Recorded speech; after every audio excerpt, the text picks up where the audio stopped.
lifted them out of the relegation zone. Liverpool have ensured the English Premier League title race is still alive and up and running. They beat leaders Manchester United 3-1. Dirk Kuyt scoring a hat-trick at Anfield. That result pushes them up to 6th. United stay 3 points clear of Arsenal. Spurs, they're away at Wolves. That kicks off in a couple of minutes' time. Barcelona have extended their lead at the top of the Spanish Primera División. The champions now 10 points clear of Real Madrid after a 1-0 win over Real Zaragoza. Some key players rested ahead of Tuesday's Champions League match against Arsenal. Seydou Keita making the most of a rare place in the starting lineup, putting away Messi's deflected cross there just before half-time to give Barca the win. Real can cut the gap to 7 if they beat Santander later on. Valencia's 2-1 win at Mallorca means they stay in 3rd. They went behind in this one, that foul giving Ivan Ramis the chance to score from the penalty spot. Lead didn't last long though. Just a couple of minutes later, Valencia back on track. Pablo Hernandez driving the ball home for the equaliser. And then early in the second half, the same player added a second to complete that crucial win.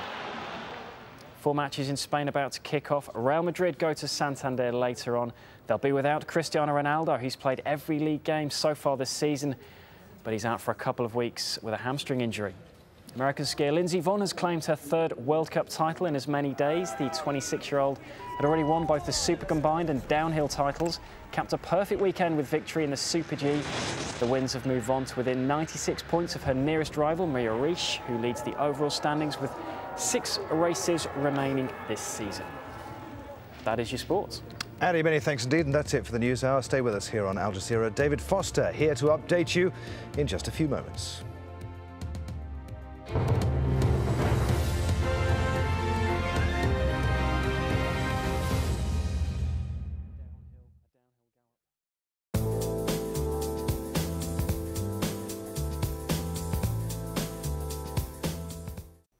Hello, welcome to another look at the international forecast. We're starting in Australia, in that southeastern corner in particular, where high pressure in charge, so some lovely sunshine to come here. The lively weather remains further north, certainly across northern parts of Australia. Still some very heavy showers just around that western side of Queensland. These will tend to just push their way a little further westwards, but as you can see, the main focus for the very heavy rain will be across northern parts of Australia. Then it's kind of a T-shape right down the centre, some very heavy rain right the way into South Australia over the next couple of days. We will see the rain pushing its way into Adelaide, temperatures falling back to around 27 Celsius. But for the southeastern corner, set fair, more dry weather and plenty of sunshine. Sunshine too for that western side of Australia. Perth at around 32 degrees Celsius. We've got some sunshine to come too into New Zealand, but I think for central areas you could see some hefty showers over the next day or so. Starting to feel a little more like autumn now. Some blustery conditions to come over the next couple of days.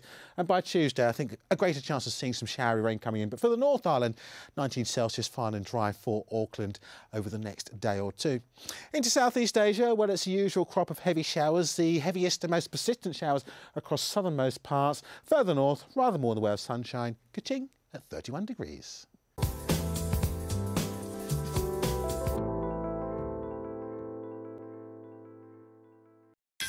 If you're a Nokia user, you can download Al Jazeera's News widget from Nokia's Ovis store.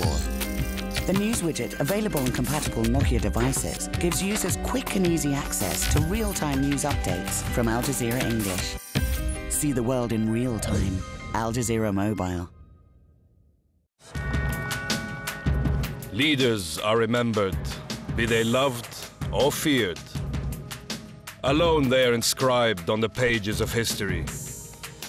But what of the men and women whose hands build their monuments and whose blood stains their battlefields? The people who, against all odds, wield the power to reshape history. People in power at this time on Al Jazeera.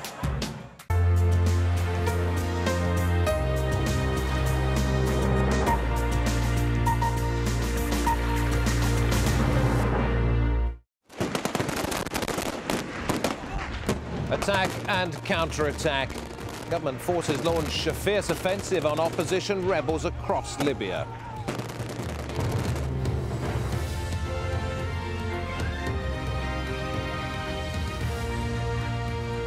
Good to have you with us here on Al Jazeera. I'm David Foster, live in Doha. Also ahead on this programme, Gaddafi loyalists take to the streets of the capital Tripoli in support of their leader, with government claims that the rebels have been crushed. Nabil El Arabi, a former judge in the International Court of Justice, takes over as Egypt's foreign minister. And Hamid Karzai talks tough with the US, saying civilian deaths in his country are no longer acceptable.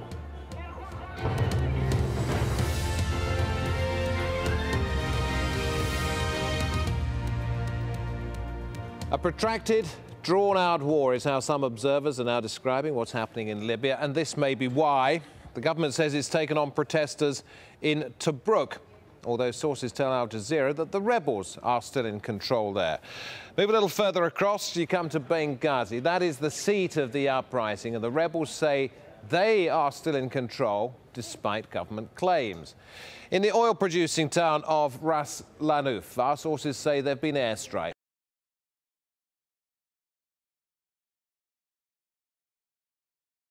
Opposition did capture briefly before being pushed back by Gaddafi loyalists. Move across the country, getting to the west of the country, and in Misrata the rebels say they're under fire from government forces but haven't lost control of that city. And we are receiving reports that AlZawiya is under attack by the capital, Tripoli. Heavy machine gun fire reported there, the government simply saying it was in celebration. Lawrence Lee tries to round up everything that's happening in Libya.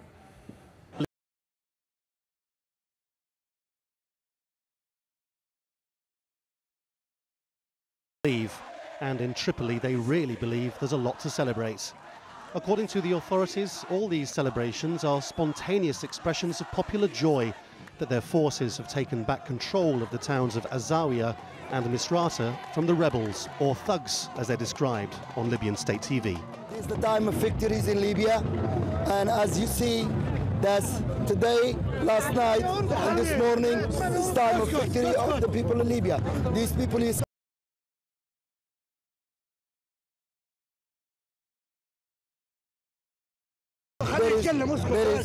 there is nobody in this state or in this city against Gaddafi. Every assertion, every claim is subject to contradiction. Rebel forces in AlZawiya still say they're in control, despite ferocious fighting over several days. Yet even reporting that runs the risk of infuriating the Libyan authorities, which provided the Associated Press with these aerial images of the main square in the town. Unfortunately, there was no explanation of the arrows, nor any analysis of what these pictures demonstrate. Libyan state TV is limiting what it shows entirely to places under the control of pro-Gaddafi forces, with not a single frame of video from the east of the country.